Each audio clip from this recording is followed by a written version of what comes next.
Welcome, everyone. I'm Taryn, Influencer Manager at Illuvium, and today we're going to be speaking with the candidates for the Gaming Sub-Council. So let's not waste any time and jump straight into it. This right here is our panel, and guys, let's get straight into it. I'm going to give each of you guys a chance to do a bit of an introduction and just share something that makes you unique, that you believe makes you stand out from the rest of the people in this Sub-Council nomination, yeah? So Caveman, I'm going to start with you. Go for it. All right. Hello, everyone. I'm Kevin, or Caveman. I've been in the Illuvium ecosystem for more than a year and a half now. Prior to that, I was with Axie Infinity. I did see their collapse, and I saw where Illuvium could succeed. And so I got really involved in the community, joined ACG, and became the Illuvial Force Commander, leading this competitive guild.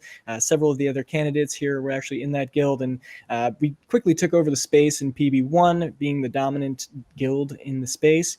After that, shortly, Polemos reached out wanting to have some of us migrate over there, and I became the esports manager there, also as in the greater Web3 ecosystem, building teams and winning tournaments all across. We were very successful. Unfortunately, similar to Illuvium, a lot of delays across the greater ecosystem. So we ended up pivoting, and now I'm doing more content production, and I'm doing gaming news across all of Web3 gaming. What sets me apart from the other candidates is my game development experience. I started playing in UE5 right as their beta came out, and really pushed learning that whole engine because it was a new one. I didn't want to learn UE4 when it was going to be transitioned there. I made a prototype, which I actually applied for an Epic grant. Fortunately, didn't get it. And then the only other thing that really sets me aside is my greater Web3 knowledge. I've tested 70 plus games across from alpha to fully launched games. So I look forward to the questions. Thanks for the time. Awesome. All right, Viper, go for it, man. Yeah, guys, what up? I'm Tom Wahl. I'm better known as Viper through my time in eSport mainly. I started playing Hearthstone competitively around like 2016 when I was first major successes in that. Later on, made a career up until about 2020 when I decided to entirely quit with that because I thought that the seeding in the game, the content creation, the esports scene just wasn't there anymore. A lot of organizations pulling out, resources were not really going towards growth in the esports scene and things like that, which made me eventually look for other endeavors in life, brought me to, because I was relatively successful in them, a top 1,000 prize money earner in the world in esports period. Got to a championship final in 2019 in that. So I was eventually looking into what can I do with that. I came to investing because a lot of my friends had also transitioned out of this. They kind of separated to real estate, stocks, or crypto, which eventually led me to crypto as well, which eventually led me to find Illuvium. And Illuvium pretty much saw this new thing for me that I saw as this is going to be the next big game, because the industry that I used to work in, that I used to love in, was not really growth oriented anymore. Most of the companies are kind of cashing out, which leaves a lot of opportunities for new startups to grow, which essentially leads me to Illuvium and wanting to be involved and wanting to do a lot with here. And I can use my insights from my time in esport, working with AAA studios and working with esport teams, organization, utility providers, etc., to provide a lot of value here. Awesome. All right, Talus, go for it, man. Hey guys, it's Anthony, aka Talus. I've been in the Illuvium community for about a year and a half now. My background, I started game development in high school, did computer science and engineering in college. Unfortunately, wasn't able to finish that, but what sets me apart from the rest of the candidates, my dedication to Illuvium. I researched Axie Infinity when that started, and then I got in about 2 months, and I realized that it wasn't gonna work, only because their breeding system. Some people call it a Ponzi system. I don't really think it's a Ponzi scheme. It's more they just had unlimited assets, and it wasn't set up to be beneficial for anybody. So as I was researching Axie, I found Illuvium, and I've been in love with the community ever since. Awesome. All right, Comedian, go for it, man. Quick intro plus unique proposition. Hey guys, my name is Tom, also known as the Comedian. Most of you know me from Discord, where I've been streaming and playing Arena for past 6 months. What makes me unique is that I believe I have a good balance of formal education along with sizable gaming background. Oh, damn, that was short and sharp. All right, so Lowenhertz, go for it, man. What's up, guys? Lone Hertz, or just Lone for short. I've been in the Illuvium community since 2020, and prior to that, 25 plus years of gaming, having fun. What sets me apart is I'm a military veteran, mostly in the special operations community, and basically I know how to work within a small community, leveraging all the skills and assets of those teams and of each individual in those teams, and making a small team highly effective. Big thing for me is cooperation and just having fun too. Yeah, I'm just happy to be here. There's some pretty huge names here from the Discord community, Illuvium community, and yeah, just looking to represent. Awesome. Appreciate you. Illumination, go for it, man. You are still muted, my friend. Alrighty, there we go. Hi there, my name is Patrick. You can call me also Pat or Pass. I'm also known as Illumination through my YouTube channel. I've been a gamer since a child, and I've been very lucky to grow up with gaming. I've been in gaming hundreds of different games in tens of thousands of hours. And for my education, I went to a tech college where I learned most of major programming languages, and I was able to be a part of many games, apps, and projects in this time. 2 years ago, I found out about play-to-earn games, specifically Axie. But I was really happy that I didn't jump into the game because I didn't like the game. And shortly after, I found out about Illuvium, and I absolutely fell in love with it, and I got obsessed with it.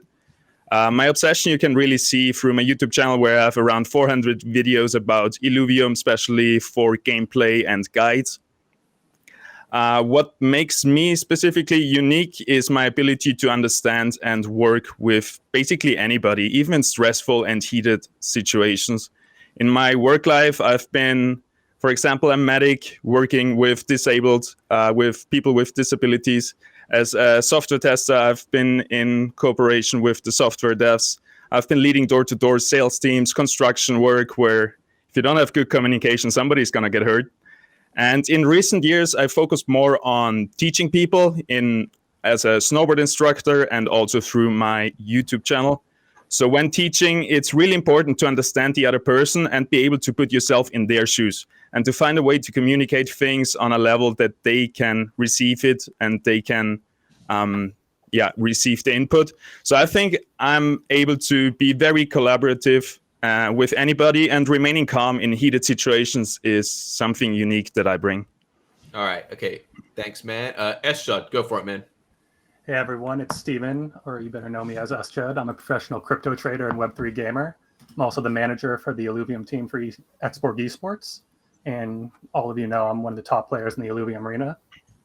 Beyond that, I've got experience in game design and game balance when I was consulting for their auto chess game, Dota Underlords. And I think all these different factors that I have make me a unique candidate for just being an expert in all of them. Okay, awesome. Another short and sharp one. Awesome. All right. Okay, guys, so let's get into the topics where I think we're going to have a lot of fun discussing.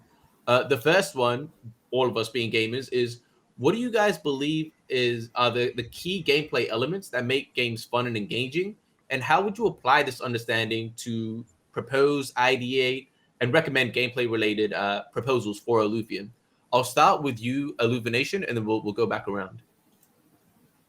All right, so core key elements of gameplay are definitely immersive storytelling, PvP, a progression system, customization and intuitive game controls, as well as the social aspect of a game.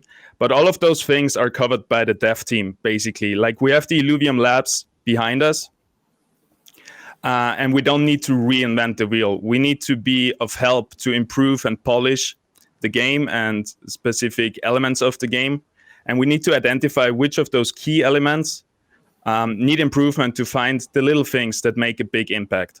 So, for example, UI or the menu in the overworld, or just making the games more user-friendly in general.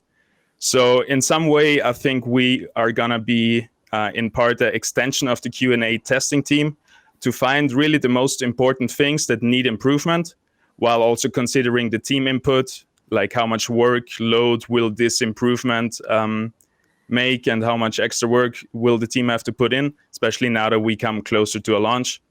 And also obviously taking in the other council's opinions and the community's opinions on that. Awesome. All right, Esjud, what do you think, man? What are the key elements to make a game fun and engaging, and how can we incorporate that into Illuvium? So one of the most important things, I think, at least for me as a player, is a sense of progression in the game and in your skill. So in Illuvium, you could think of this in the overworld as you capture an alluvial and then your team gets better. And so you get to capture a more powerful alluvial the next time and the next time and the next time. And that slowly builds up your team. And then you could go to the arena as well and see this.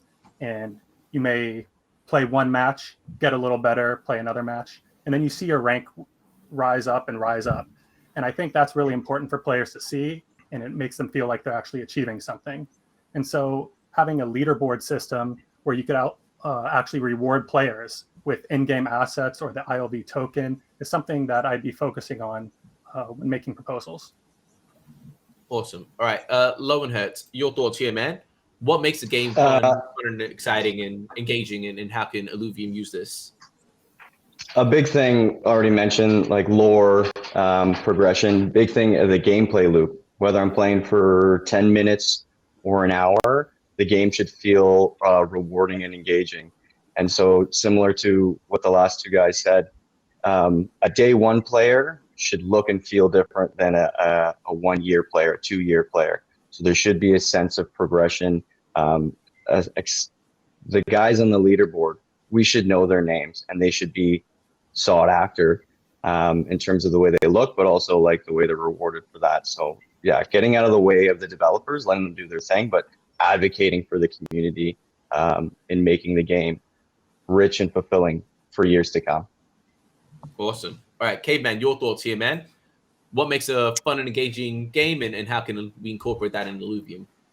Yeah, so I think, you got your AAA industry standard. It comes down to gameplay mechanics. Is the game fun and enticing, whatever that genre is? And obviously, Illuvium's going to be targeting a lot of different genres, so we have to keep that in mind and what demographic that we're targeting for that game. So comparing that to Web 2 games that have been successful, making sure we have the gameplay mechanics that make it enjoyable.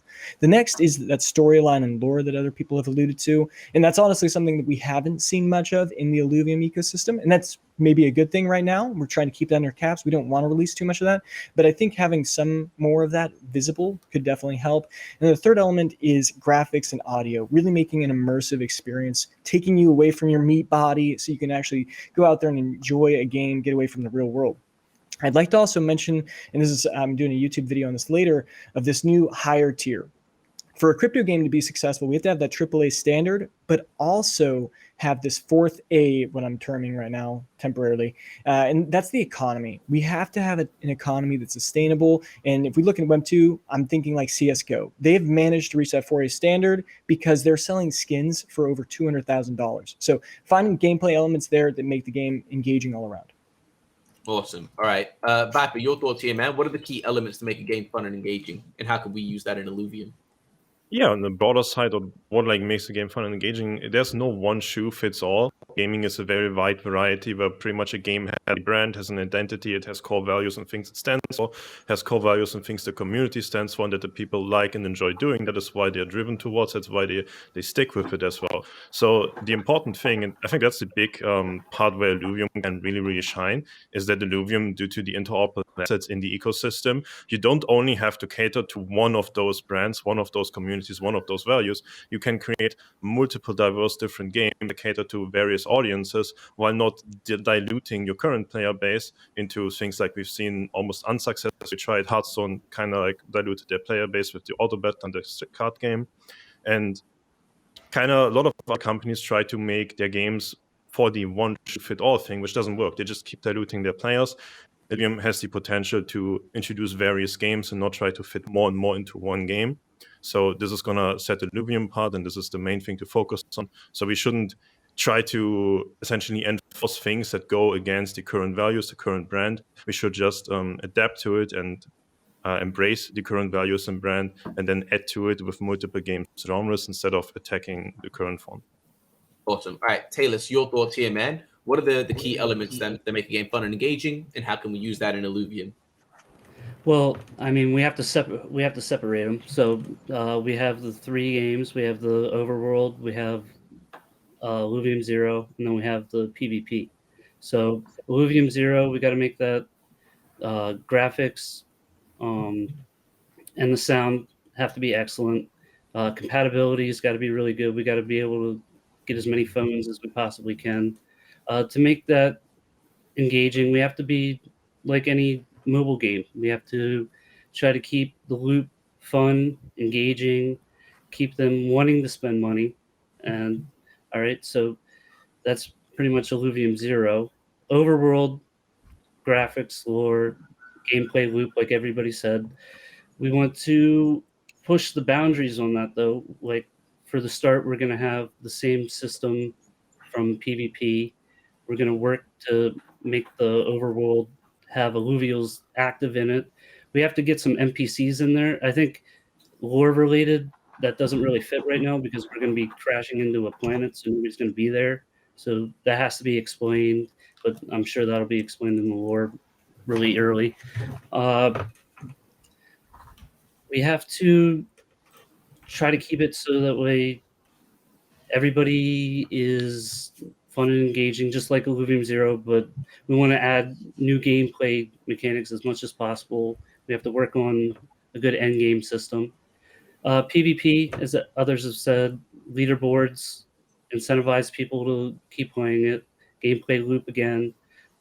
That's pretty much it. Awesome. All right. Appreciate that. Comedian, your thoughts here, man. What makes the game fun and engaging, and how can we use that information for Illuvium? Okay, so first of all, new players who are browsing for new games, first thing they will notice are gameplay and graphics, and I think that Illuvium already covers that. That being said, it's also important to mention in-game economy because it affects the lifespan of any game that involves digital assets. If it isn't balanced, game will lose players over time. When we discuss Illuvium, it's important to say that we have investors on one side and gamers on the other, and they might have different visions and plans. So finding a solution that works for both of these target groups is going to be a challenge. So we have a community that can recommend proposals. So that's very important thing. Awesome. All right.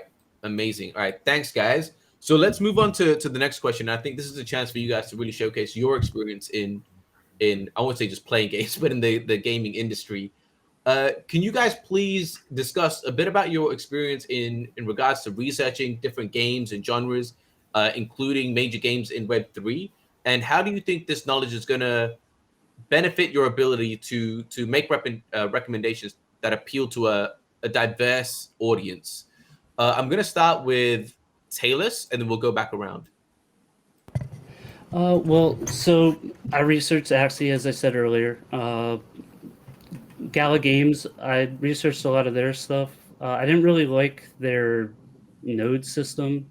It more catered to whales, in my opinion. But I started gaming NES all the way up current gen system. So I have a lot of experience. I've played platform games, action games, adventure games, first-person shooters, pretty much any genre I've tried. I'm not really a first-person shooter guy, but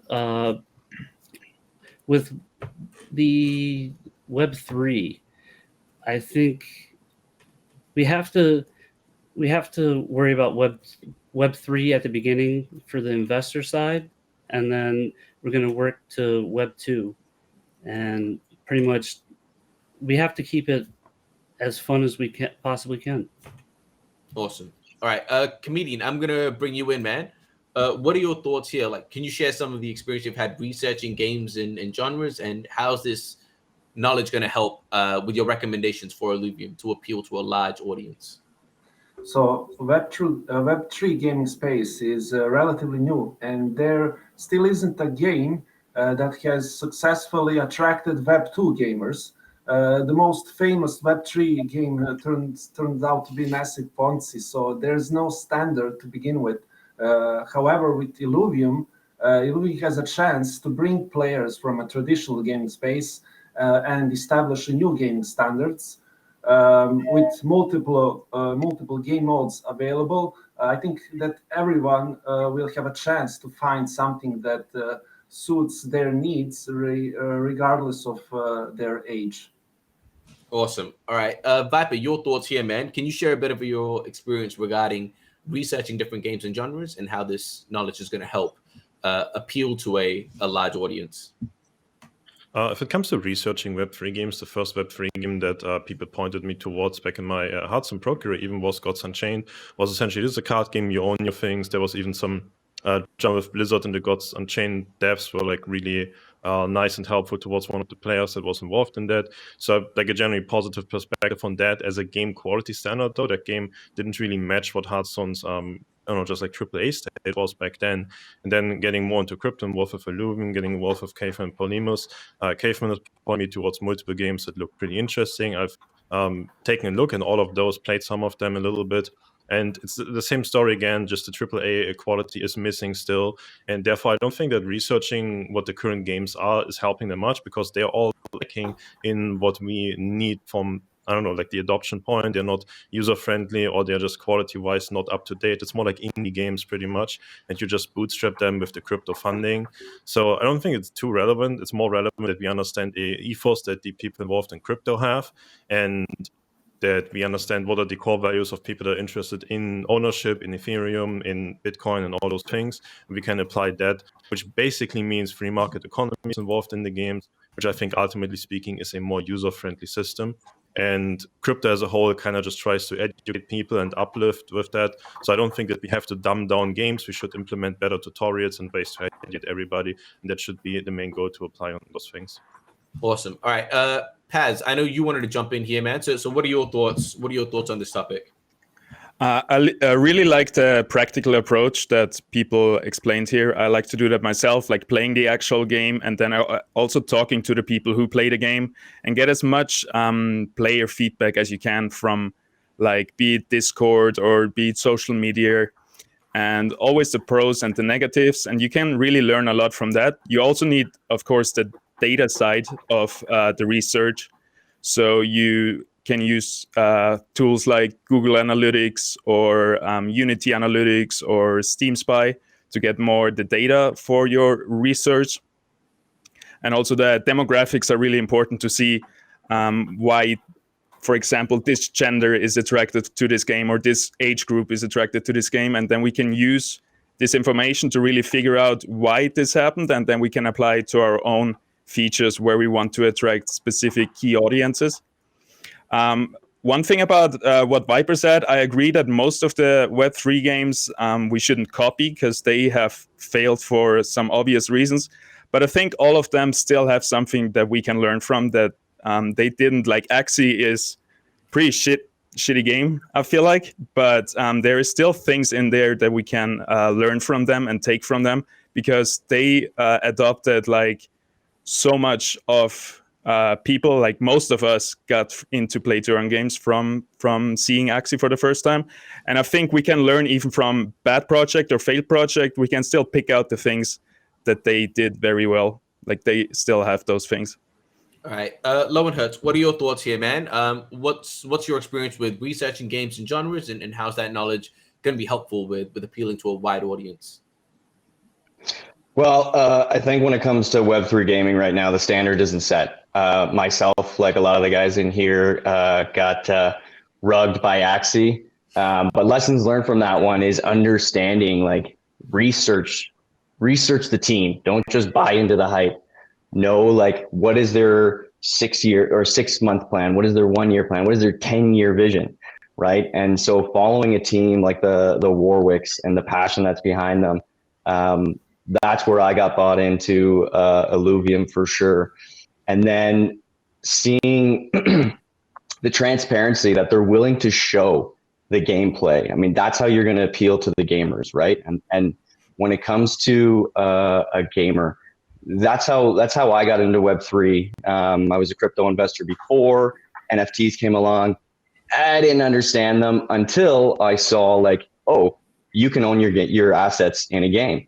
Well, how many of us have like spent time in a game 2 years and like all your shit is gone as soon as the new game comes out? Being able to own your assets in a game, I think every gamer is gonna feel that, and they're gonna respond to that in a positive way. So I think we need to continue to leverage that and make that accessible to everybody else. Awesome. All right, Eschad, what are your thoughts here, man? Talk to us about your experience regarding researching games, genres, and how that's going to appeal to a wider demographic. Okay, so I've been in Web3 gaming for a little bit now, although I didn't get started with Axie like it seems most of you guys have. I think that one of the key points that Lowenhertz just brought up when researching something is the team. And with Web3 gaming in particular, Discord's a huge part of research. The team members are usually all in there, and most of them are willing to discuss everything about their game because they know that if you don't be completely transparent about your game, everyone's going to call it a Ponzi or a rug. And so you're able to ask them any questions you want. And if they aren't willing to share information, then that means there's something fishy going on. And so I think that's one of the best ways to research things.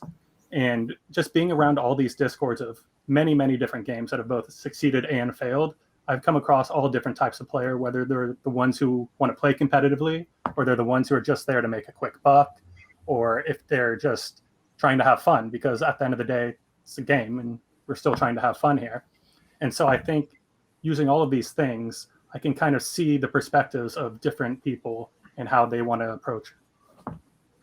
Awesome. All right, Caveman, up to you, man. Talk to us about your research experience and how you think that's going to affect your ability to reach a wider demographic with that knowledge. Yeah, so some of the guys said some really positive things that I would agree with there. But going back to that idea of the foray, it comes to what are our NFTs actually providing? Well, what is the utility? What is the value that they bring? And you'll look at across different Web3 games, and some of them are purely cosmetic. Some of them are full in-game assets that have total abilities and they impact the gameplay quite a bit. So it's finding a healthy balance of how much is it impacting the game flow? Is it making the game pay to win? Is it pay to fast? Is it free to play? And it's purely cosmetic. Finding ways and researching all of those different ones. I've seen many projects just go up and then down for purely cosmetic stuff. And I think that if you're going to have an NFT, it has to have some intrinsic value that actually plays into the game. That's one of the major things. So I'll sidetrack to just some of the other competitors that we have in the space. We have Planet Mojo. I was able to test that out early access. That's the first auto battler that actually had a PvP. Checking that out, there is some demand. People are actually enjoying that game. And it's interesting to see what they think, but I'm not a huge fan of that game, to be honest. But then we've got Project Loon. I just tested out recently this weekend, and that was a very interesting game as well. They have the nice UE5 graphics. There's also Cloud Castles and Gates of Eternity that are coming out next year. So there is a competition coming, and we got to make sure we position ourselves well. Awesome. All right. Appreciate you, man. All right. Next question. I'm curious to see how you guys, what you guys think about this one, but can you guys discuss your understanding of balancing gameplay and how you guys would use your understanding of that to ensure that it's going to be enjoyable for all players in the ecosystem? I'm going to actually jump straight back into you, Paz, and then we'll go back around. All right. If we're talking about balancing, we have to talk about Arena because it's the PvP aspect of the game, and it's also one of the core elements of the overworld. Because the overworld is absolutely amazing to explore, but if you compare it to Pokemon when capturing monsters, the main things that stuck with us, I think, are the battles and capturing the monsters. So I think the Arena is just that core feature at the moment for the game, and we have to balance that out. In this regard, we have to be, again, what I said before, kind of an extension of the Q&A team, and we have to find the things that we need to buff and that we need to nerf, but all while taking in account the beginners of the game, the intermediate players, and the pro players. So we cannot focus on one specific target audience in our gamer community. We have to hear them all and really fix their concerns. And for a healthy gaming community, we need to cater to all of the different types of gamers. Even the investors who usually don't play any games, but they now want to try the game they invested in and stuff like this. So we really have to apply our balance across the board. And also data is, like computer-assisted testing from the side of the team. And with taking in the community and the other council members, we can make informed decisions on that together. Awesome. All right, Lowenherz, what are your thoughts here, man? Talk to us about your opinions when it comes to balancing, and how do we ensure an enjoyable experience for all players? Yeah, I think Pat said it really well. Our biggest focus for balancing is going to come down to the arena. The overworld is going to be gameplay mechanics and whether you enjoy that. And anyone who's played the private beta right now knows that, like, it's there. It feels like a finished product already. But for the arena, for sure, like you have somebody like SJed who can do a sub 3 minute 30 wave gameplay, and you gotta leverage those guys, talk to them, and find out how we can balance. And everyone who, if you have your favorite alluvial, it shouldn't feel like a throwaway. It should have a utility in the arena. So you should be able to come up with your own strategy. There shouldn't be the go-to metas, and that everyone just plays those metas over and over again. We also have a lot that we haven't seen yet with PvP and what it's going to look like when everybody's throwing different strategies out, right? It's easy for us to go against a computer wave after wave and like learn how to exploit it. But again, if those exploits exist, we need to be talking to those guys and figuring out how we can balance that game further. Awesome. SJed, what are your thoughts here, man, when it comes to balancing? Your opinions on balancing, and how do we ensure that the game is enjoyable for all? First of all, I appreciate the shout out there with my JPP runs. If you want any more further information, you should read my article about it. But I think this category falls right into my wheelhouse because this is exactly what I did over at Valve. I was a consultant for game balance and game design to make sure everything was working properly. And I think one of the keys in this game is that you're going to want to make sure everything is balanced in a tight range, because these are, after all, going to be NFTs and people are going to own them. And so you don't want to have Ramfire, for instance, that's S tier one day and F tier the next day, because you're going to feel bad about that.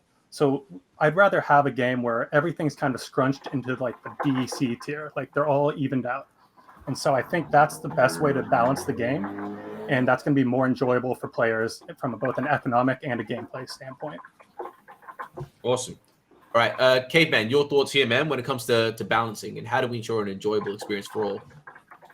Yeah, I was surprised I haven't heard this already, but I definitely follow the mantra of easy to learn, hard to master. And that goes for all, even if you're playing Overworld. The RPG should be easy, like, hey, it's intuitive. I need to run. I'm trying to capture these alluvials, and I think that they've already done a great job at that. But especially on the arena, we want to make a game that will take thousands of hours to master, just like League of Legends. If we really want this to be an esports game, we want it to be very, very complicated, but it should still be simple enough. Hey, I put alluvials on the board in these specific positions. There's tooltips that pop up that make the game easy to understand, and then just comes down to your intense mind, like a Viper and SJed, that are able to comprehend all this stuff all at once within a very small time frame to be able to really succeed. So that's what I'm thinking. All right, awesome. As Viper, you were just name dropped. I'm going to bring you in here, man. What are your thoughts on balancing, and how do we ensure an enjoyable experience for all? I think if it comes to balancing, that goes back to the brand of the game, that you want to kind of stay true with that, and you don't want to do things against what people essentially bought in, believed in, what they sunken, not only money, but also their time, their love, their affection, hobbies, whatever. People always, this is not only money that people bring in, and then they value whatever they spend there. Now, I would definitely agree with you. Don't want people to things to be really good one day and really bad the other day. But the question is, how do you achieve that? It's like always when people talk about this balance thing, it's always like this, like, I don't know, utopian idea of make everybody happy and it's going to help. But how do you actually accomplish something towards that direction?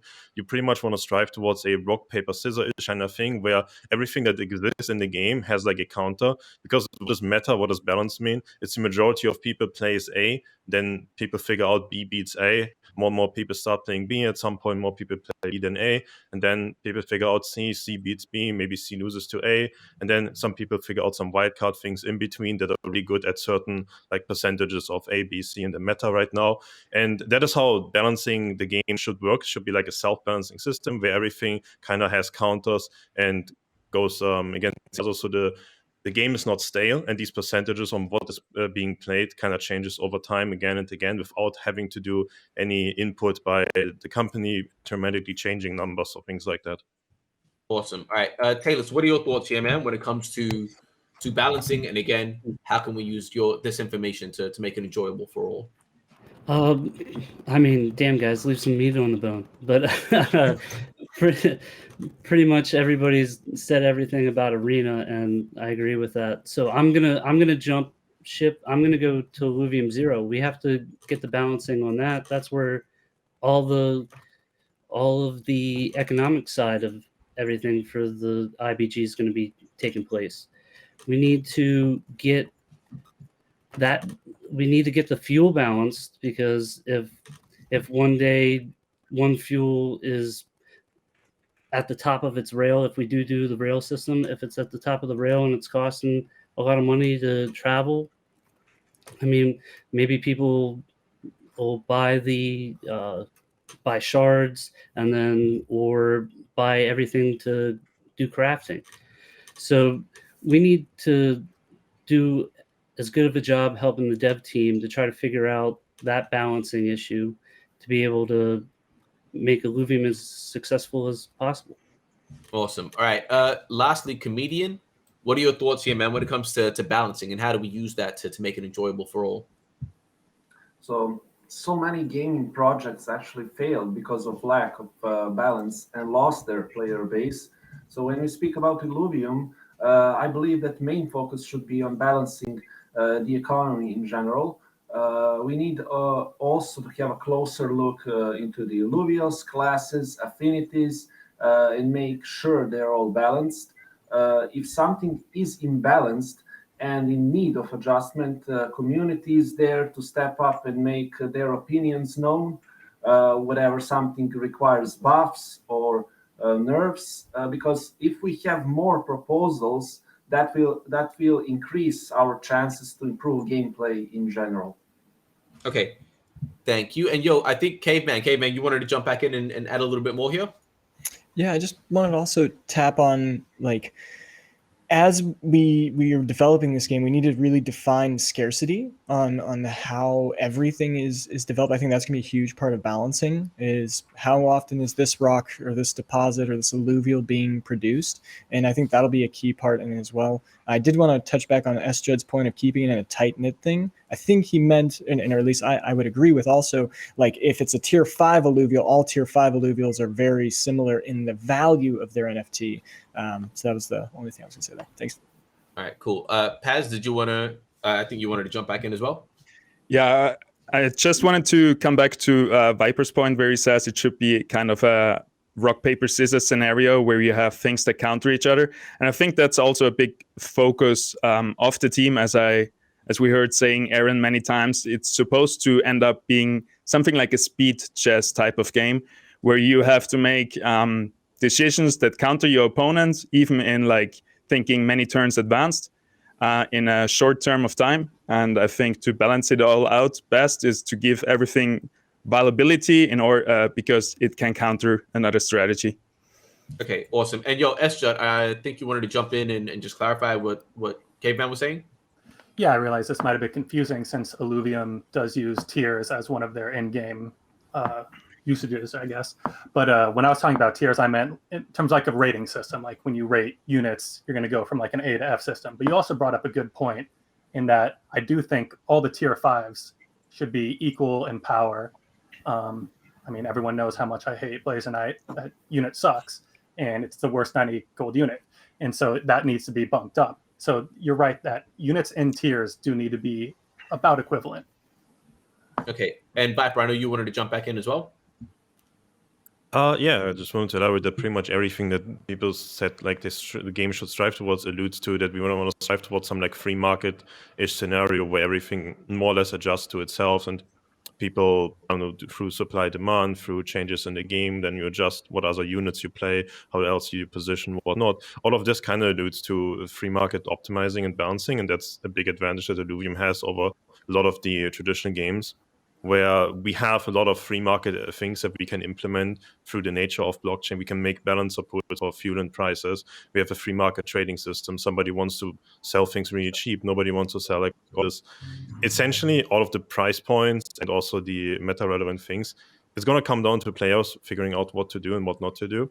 And yeah, free market systems have usually been proven to be working throughout the history of the world.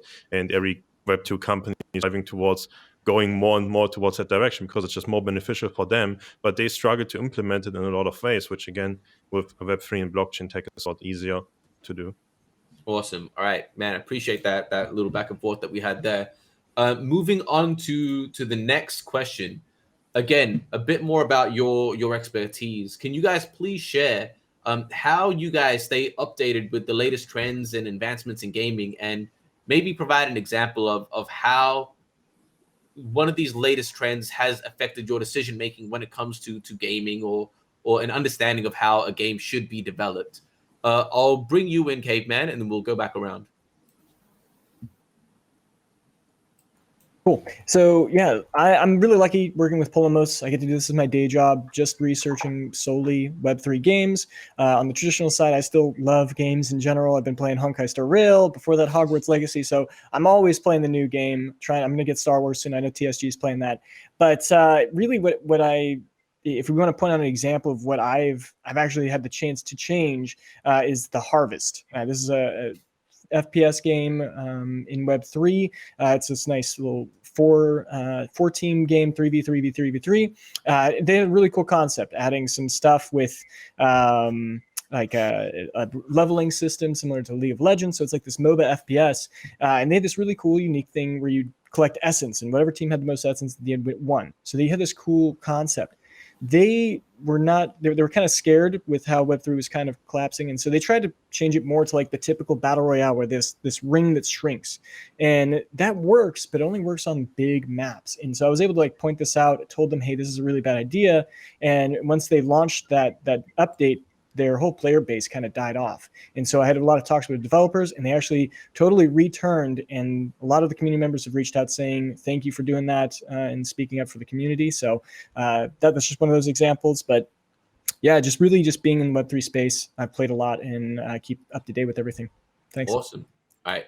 Viper, what are your thoughts here, man? How do you stay up to date with the latest trends? And again, maybe share an example of how that understanding has helped you form an opinion that you think is beneficial or positive. Yeah, I think staying up to date in gaming isn't too difficult nowadays, because whenever there's anything relevant going on or coming up, you will have someone, like a lot of very big and talented people making content about it on social media, on YouTube or not. It's very difficult to miss anything as long as you're pretty much somewhat engaged and following and trying to stay up to date on those things.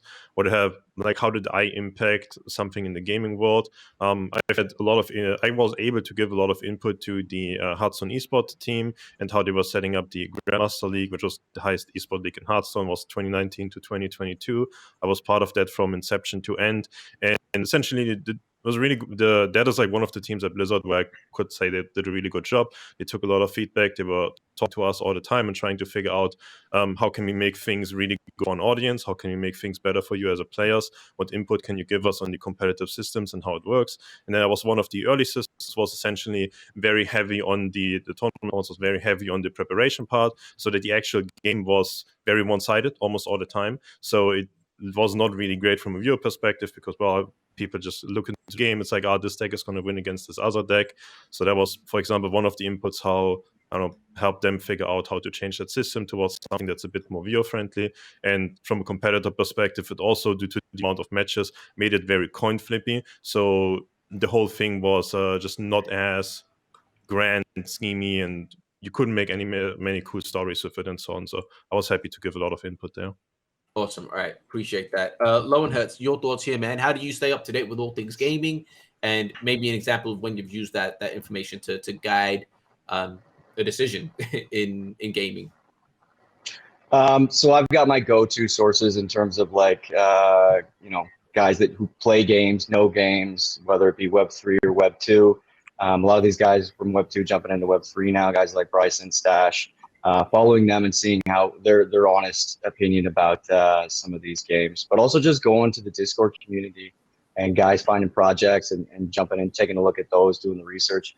One big one that I'm looking at from the ETH Lizards community is Civitas, and that's behind Kent Byers. And what I love about what they're looking at, they're already thinking down the road with AR and VR. So they're going to have a game that's going to be available to play on PC and mobile, but then they're going to be bridging the lack of technology for AR. We obviously aren't walking around with high-tech glasses that augment everything around us, Ready Player One style. But with your phone, you're able to still integrate and have that, like, bring that game with you, have a social component.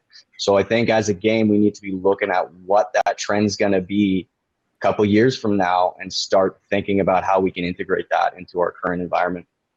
Awesome. All right. Paz, your thoughts here, man. How do you stay up to date, and how has that knowledge affected you with the latest trends into decision making?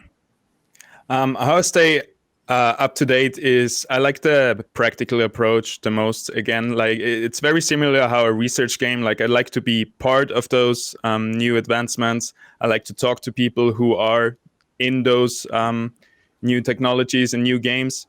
And every person you talk to, every gamer you talk to that talks about the game he recently played, he has a story to tell. And those stories are really sometimes key elements that went really good or really wrong. And I think it's very valuable to listen to the individuals, while also bringing in, obviously, social medias and big streamers and content creators, like Viper already said. It's their job to be up to date and to make content around it. And so it's very easy to get informed by watching, like they do the work for you, and you just watch their YouTube video or whatever it is to get informed on a specific topic. So I like to really use the resources that we're given efficiently. And the big topic for that is also AI, which is newest, the new big thing in another industry and also in gaming. It's gonna come in sooner or later. And so AI, computer assisted, that can help also really a lot to really summarize, for example, that stuff and really help you with gathering that information. Quickly, how I use it. I play usually games for PvP, and every PvP game has a meta. And you have to follow the meta to really be play the best that your abilities allows you to play. So I think every information that I can soak up about a gaming project, I then use to try to win games and substitute my skill with being a meta slave. All right. Okay. Esjad, your thoughts here, man. How do you keep up to date with everything, and maybe give us an example of how you've used that information in trends to make a decision? I think we've all kind of touched on it, and the best way to keep up to date is to just be there, play the games, immerse yourself in them, talk to people. And in that sense, you'll get recommendations from people that you might not have found on your own. And then you could find different styles of games that maybe you might not be interested in at the start, but you were like, hey, maybe this game's good to earn in, or maybe this is just a fun game. And I think one of the best parts about Web3 is the collaborations within that.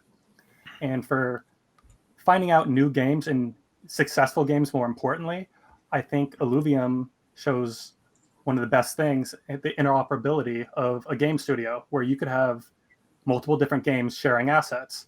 And that's something I found in another area, and I was able to get in very early there.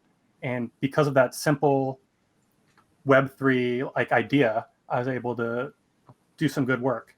And I think in the future, there's going to be more studios that do that. So I definitely recommend looking for that kind of stuff. All right. Awesome. Comedian, what are your thoughts here, man? How do you stay up to date? And again, maybe an example of how understanding of trends has helped you or guided decision making. So personally, I watch YouTube videos and I interact with people who play various games, primarily on Discord. So when we speak about trends, over the past 20 years, there have been several trends. Initially, there was a traditional model where you would buy a game for $50, and later next year, there would be maybe one expansion that costs, let's say, $20. Later, the free-to-play model emerged, and many players gravitated towards it, thinking they would spend less money. However, we already know how that turned out to be. My point is that trends are changing over the years, and now I believe it's the era of digital assets ownership. So about my personal experience in the game that I have played, World of Tanks, I provided extensive feedback in forums, mainly regarding about new features and potential repercussions. One of the examples was there was a game mode where they wanted to allow new tanks that are higher tiers to compete against lower tiers, and that would make that game mode unappealing, and literally nobody would have played it if that was implemented. All right. Okay. And Taylor, go for it, man. Last one for the question. How do you stay up to date with trends, and maybe an example of when that understanding of trends has guided decision making in the past?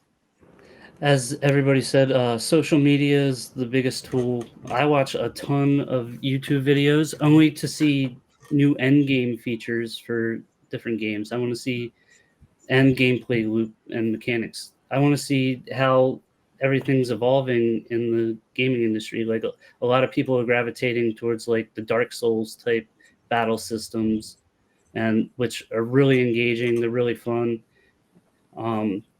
Me personally, with keeping up with the trends, back when Final Fantasy 14 1.0 released, which was a disaster, but I stayed with the game the whole time that it was between development of 1.0 and 2.0, gave a ton of recommendations.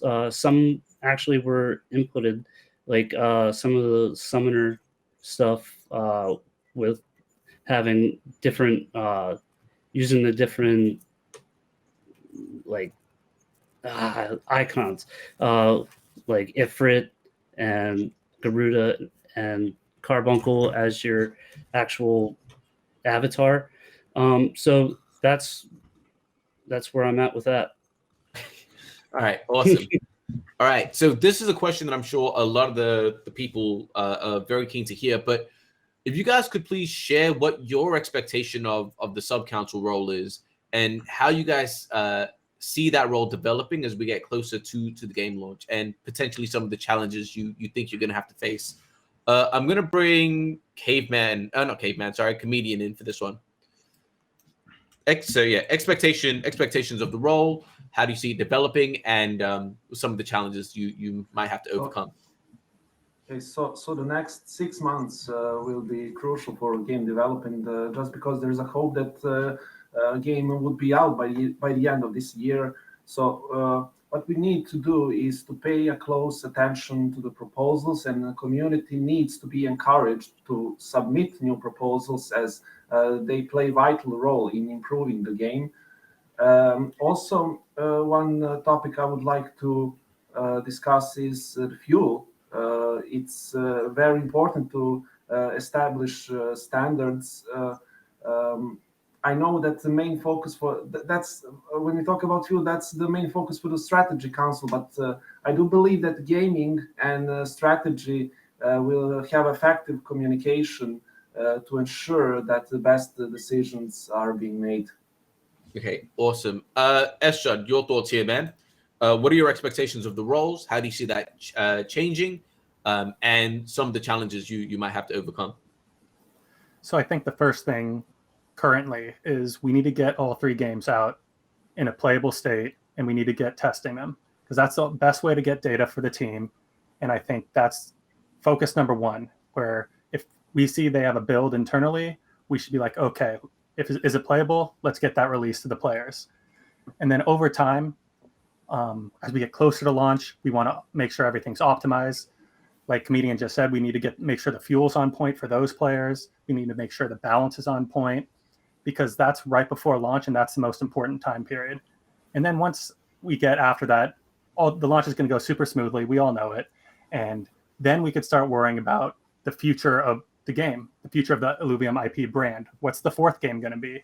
Everyone starts talking about that now, but really we just need to get the first 3 out, and then we could start discussing the future. Cool. Taylor, your thoughts here, man. What are your expectations for the role? How do you see that changing, and some of the challenges you may have to overcome? At the beginning, I think it's going to be a lot of testing and doing research, keep up, as the last question was talking about, with keeping up with the trends. As I keep harping on endgame stuff, I think it's really important that we have an engaging endgame planned out. I don't want just shiny hunting to be, or hollow hunting to be the main endgame role. I want to have an engaging type of battle system ready. I mean, we have PvP, but there's a lot of community that will just want to engage with PvE. So we got to keep that side relevant too. And then down the road, just keep testing as we get closer to launch. As Judd said, we got to keep the balancing, keep Q&A. We're essentially going to be an extension of the Q&A team. That's where I see it going. Okay, cool. Caveman, thoughts here, man. Expectations of the role, how you see that role developing as we get closer to launch, challenges you may have to overcome. Yeah, so I'm assuming that the timeline's going to be met. There's going to be some closed betas coming out, especially for PvP. We're going to be some key players in there testing it out, seeing what we can do. But as we get closer to launch and more of our community gets access to that closed beta, they're going to start bringing up concerns. We're going to bring up concerns. And it's going to be our part to triage what features need to be resolved or fixed or balanced first. And I think that we're gonna have to create a transparent way to bring that to the community so that they know, hey, this is we hear you, and this is what we're trying to push towards Illuvium Labs, so that they can change it so that it's better for all players. I think that's also the challenge, is the community might propose ideas, especially people who are very invested and that are playing the game like, I don't like this, and they're gonna try and propose an idea, and maybe it's gonna be hard for us to make sure that they feel validated and heard. And so I think that it's going to be our role to really find ways to make sure the community feels connected. And I think we'll be reaching out to the community sub-council often, having a lot of conversations there as well. Awesome. All right, Viper, your thoughts here, man. Expectations for the role, how you see that role developing as we get closer to launch, and challenges you'll have to overcome. I think especially coming closer and closer to launch of the game, it's important to maintain this idea of easy to learn, hard to master, to an extent of actually staying true to that message. So having, like Taylor's mentioned, having this end game, having this hard to master thing that is actually there, and where people can spend up to thousands of hours into, and they can daily log in and have this loop. But we also want to focus on the game being easy to learn. Now, what does easy to learn mean, especially in 2023? Well, we have a lot of tutorials, we have guides, we have content creators. There are so many ways where you can just elevate people's knowledge and understanding of games. We have so many other games that have made great introduction tutorials where we can copy how they teach players how to behave, how they teach players what is good and what is bad, in a way where they don't even see that they are getting taught something. It's pretty much just intuitive what they're supposed to be doing. So there's going to be a big emphasis on having the game designed this way, because then we don't sacrifice any of the hard to learn things where people can spend a lot of time into, while people still have an easy time getting into the game. And it's going to be important to communicate this, because there's not going to be, not everybody is going to be happy. Some people are still going to be like, this is too easy, this is too difficult, I don't like this end game, or it comes kind of back to want to stay true to your brand, you want to stay true to your values, and you essentially want to create more or less like cult followers to some extent that really, really like your thing. They really, really like this thing. They want to stay with it. They want to keep up with it. And I think it's our goal to essentially maintain this, stay true, and acquire those people and keep them. Awesome. All right. Lowenherz, your thoughts here, man, on your expectations of the role, how you see that role developing, and again, challenges you're going to have to overcome.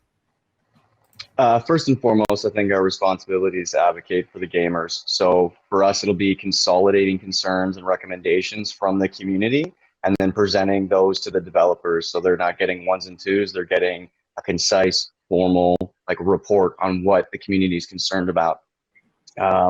Beyond that, it's just another thing that we can start doing is looking at, like, once the games are starting to come out, doing collaborations, but doing them with vetted organizations, teams, or projects that we want the Illuvium brand to be associated with, and then even organizing competitions and stuff like that, just getting people engaged. Awesome. And finally, Paz, your thoughts here, man. Expectations for the role, how you see it developing as we get closer to launch, and challenges you're looking to overcome. I think one of the most important thing that will be our job and our duty is to refine and automate the council process so the workflow is as efficient as possible for us. So basically, governance V2, I don't think is the final product. So we still, with the other councils, we have to work on this to really get more efficient. And especially as we come closer to a possible game launch, that's also when our epoch is about to end of this next council. It's going to be very important to set up the next game council, or the next council in general, for success, for when the game is launched, that they are ready to go and don't have to worry about the internal details to get more efficient. So I think this will be one of the main things that us and also the other councils have to focus on. And about the game itself, I think it's going to be very important. It's very important to have devil's advocates in a group and in a team, obviously. But as soon as we get to the launch, I think it's less and less the time to be controversial and more the time to really pull on one rope together and to be a driving force together. And really, everything is going to accelerate. And we are the team, and everybody has to work nonstop to get the perfect game out. And we have to be part of this driving force to really release the most polished product that we can release. Awesome. All right. Appreciate you, man. All righty, guys. So that's it for the main questions. We're going to wrap it up with one final question, probably the hardest question for the entirety of this conversation.